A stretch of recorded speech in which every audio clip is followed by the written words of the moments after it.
What's going on, Bengals fans? Happy Saturday. We are going to do a 7th round Bengals mock draft for you guys today using the Pro Football Focus simulator. So just so you guys know, the Bengals do not have a 5th round pick, but I guess the PFF simulator isn't really up to date after the NFL trade deadline. Obviously, you gave that 5th round pick away for Joe Flacco, but it's not updated on the PFF simulator here. So just keep in mind they have 2 6th round picks and 2 7th round picks, but because they're not updated, in this mock draft, you will see a 5th round pick. So just take it with a little bit of a grain of salt there. But, we're going to try to fill some holes for this Cincinnati Bengals team. Let's go ahead and get into it here. The first 8 picks, by the way, the Bengals have the number 9 overall pick in this mock draft. Number 1 overall, Ruben Bain Jr., edge rusher out of Miami, going to the Tennessee Titans. Fernando Mendoza, the number 1 quarterback coming off the board here,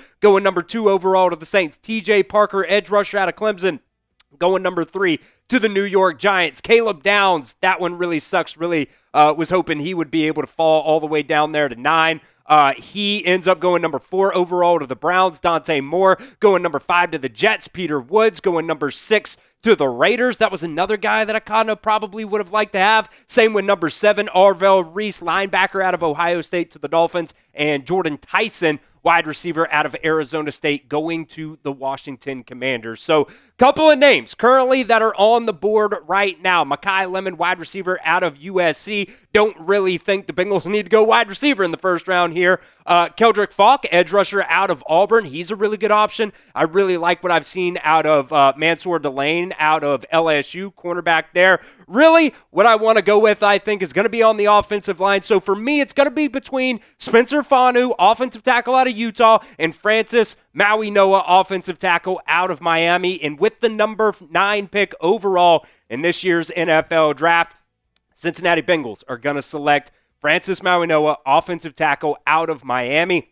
I think I really went with Francis Mauigoa because you need some help along the offensive line right now. I'm not sure what they're going to do with Orlando Brown in the offseason, but he has kind of been a bit of an issue so far this year for the Bengals. I believe his contract next year is around $21 million. The Bengals would eat about $7 million of that if they ended up cutting him, but they would then save $14 million if you cut Orlando Brown there. So I went with Francis Mauigoa here. I think he's had a really good season for Miami. He's played a lot. I believe he's got around 2,000 total snaps in his career. And really why I went with him instead of Spencer Fanu is because of the versatility. I think he could play offensive guard or he could play offensive tackle for you, depending, like I said, on what the Bengals end up doing with Orlando Brown Jr.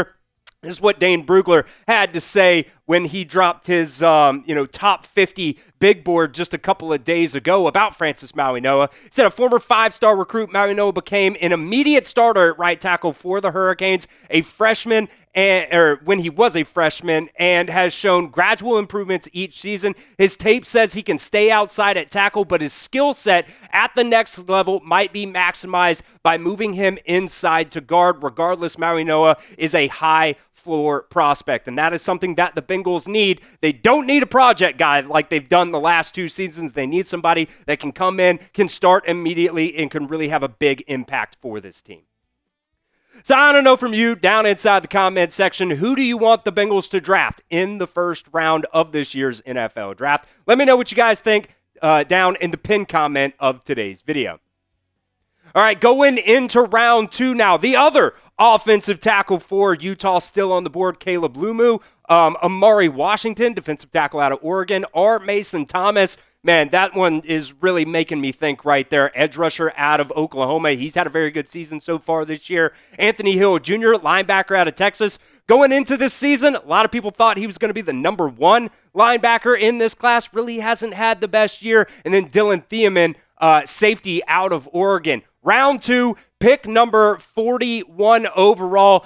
I'm going to go with the safety. Dillon Thieneman. I think you need somebody to, fill that spot at that safety spot. And, Dillon Thieneman, he hasn't necessarily had the best season when you look at the stats so far for him. Hasn't had, a bad season by any means. But this is another player, kind of like Caleb Downs when we talk about him, where, last year he was absolutely incredible. This year at Oregon, they're asking him to do some different things, be more of a quarterback, in the back end for that Oregon defense there. So, the stats haven't necessarily, been eye-popping, but, he's a guy that can, help come downfield. He's a sure tackler. He can help in the run game as well. Dane Brugler, again, talking about Dillon Thieneman here, saying Thieneman was a really good player on a bad Purdue team the last 2 seasons. He is still a really good player now, only on a excellent Oregon team that doesn't require him to be the hero every single game.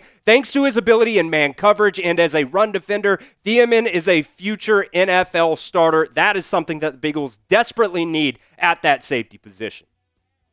All right, we'll continue with the rest of our 7th round mock draft here in just a second, but you guys can get this incredible deal going on right now. Just go to chatsports.com/Bengals Palmer. This is Jesse Palmer's line of jackets right now. Originally $175, but is 50% off right now, on sale for only $88. It's starting to get a little bit chilly right now in Cincinnati, so if you guys need a new jacket, you can see the lining right there. Got the Bengals logo in the lining as well. So if you need a new Bengals jacket, it's not, super heavy duty, but some of the days like today where, it's still kind of chilly, but not, 20 degrees by any means, you can get this Bengals jacket today. Super sleek. Love the look on that. Chatsports.com/Bengals Palmer. 50% off. Originally $175, on sale right now for only $88. I'll put that link down in the comment section and the description of today's video.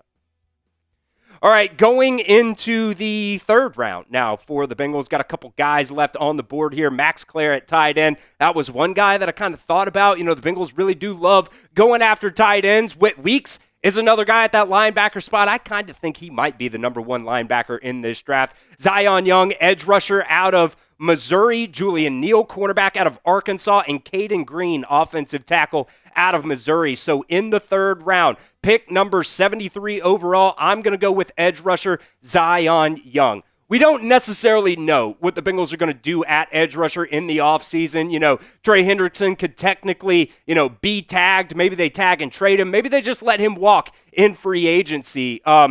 You do also have Joseph Ossai and Myles Murphy going to be free agents after the season as well. So I think the Bengals probably are going to go after an edge rusher at some point in this year's NFL draft. And really, the reason why I picked Zion Young was because what he has done so far this season for the Missouri Tigers. They got a 1-2 edge rushing punch there that have been absolutely incredible so far this year. You can see the TFL has gone up and up and up every single year, really doing a really, really good job getting after the quarterback as well. Not just a speed guy either. Really is able to convert, speed to power there for him as well. He is running through guys off the edge. So I'm going to go with Zion Young in the 3rd round for this Bengals team. So what is the biggest position of need for the Bengals in this year's NFL draft? Let me know what you guys think down in the comment section of today's video. All right, rounds 4 through 7, we're just going to go through a little bit quicker here.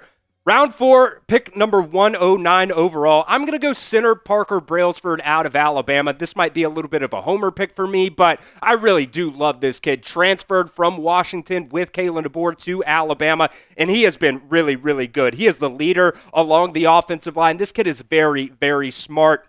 And he's really athletic too. I think when he got to Washington, he was around like 280 pounds or something like that. Now at Alabama, he's bulked up a little bit, around 310 pounds or so there. Like I said, he's super athletic. If you want to, pull him in any type of run schemes, you can do that as well. I really, really do love the pick here of Parker Brailsford. And, with Ted Karras, I think he's signed now through the 2026 season. You have Matt Lee as well. I think that could be some competition there, at that center spot after that 2026 season. All right, over to the 5th round now. Pick 148 overall. I'm going to go with Harold Perkins Jr., linebacker / edge rusher / edge nickel. He's very, very athletic guy, and I think LSU doesn't necessarily use him to the best of his skill sets. I don't really know. He's kind of a tweener right now, 6'1", 222 pounds. Could you put him at edge rusher? He might be a little bit small for edge rusher, or you could put him at linebacker, but, the Bengals have their rookie linebackers right now that they seem to have a lot of confidence in their ability to, just be able to develop those guys. But Harold Perkins Jr. in the 5th round, we'll see if he even, elects to go off to the NFL draft. He could hit the transfer portal, or he could just, go back to LSU to try to improve his draft stock here. But, as a freshman, there was a lot of people thinking he was going to be a 1st-round pick. So in the 5th round, that's really, really good value. All right, so we're going to continue to do more Bengals mock drafts for you guys. Make sure you are subscribed right here to the channel. We're only 353 away from hitting that 23,000 subscriber mark. So do not miss out. Join the community here at Bengals Breakdown and hit that sub button for me right now. All right, in the 6th round now, obviously, we said it at the top of the show. By the way, I guess I should have mentioned that when we were talking about Harold Perkins Jr. in the 5th round. The Bengals don't have a 5th round pick. They have 2 6th-round picks, so this would technically be one of your 6th-round picks here. Bear Alexander out of Oregon. He had a crazy recruiting. He was committed to Georgia, then he was committed to USC, then he decommitted from USC, ends up finding his way here to Oregon, and I think in the 6th round, he could have some pretty good value here. He's a big body guy, 6'3", 300 pounds. The Bengals desperately need help on the interior of their offensive line. I like some of the guys that you have there right now, but with guys like McKinley Jackson just not really working out, we'll see what the Bengals end up doing with him after the season as well. He could be another cut candidate for the Bengals. Maybe they fill that there with a guy like Bear Alexander. All right, we don't know as well what Cam Taylor-Britt, what his deal is going to be after the season as well. So I'm going to go with the cornerback here, and I do love this value for Domani Jackson in the 7th round. This is a guy who was a 5-star recruit coming out of high school, started off his career at USC, wasn't, the best season at USC, but then he ends up transferring to Alabama and had a really, really good season for Alabama last year. Really reminded me of a guy like Kool-Aid McKinstry last year for Alabama. Didn't get targeted a lot because he was really, really sticky in coverage. This year, though, he has gotten, a little bit less snap shares, kind of, lost his starting spot to the 5-star freshman, Dejon Lee. And I don't know if I necessarily put that on Domani Jackson, or just the fact that Dejon Lee is just really, really freaking good. But, can help out in the run game as well. Not afraid to come downhill and make a tackle. Now, I think that is one of the reasons as well why he has kind of lost his starting spot is because, there have been some angles that he's taken so far this year that necessarily haven't been the best. But, former 5-star recruit, I think that would be really, really good value there in the 7th round for Domani Jackson. All right, your last pick here, round 7, pick number 252 overall. I'm just going to go with a running back here, C.J. Donaldson, running back out of Ohio State. Got kind of crazy numbers right now. Only 278 yards so far this season, but he's got 9 touchdowns. I think this can be a guy that comes in and replaces a guy like Samaje Perine, and really, he is a red zone machine for this Ohio State team, getting those 9 touchdowns, most of those coming in the red zone there. So just going through now our 7 picks here in our mock drafts.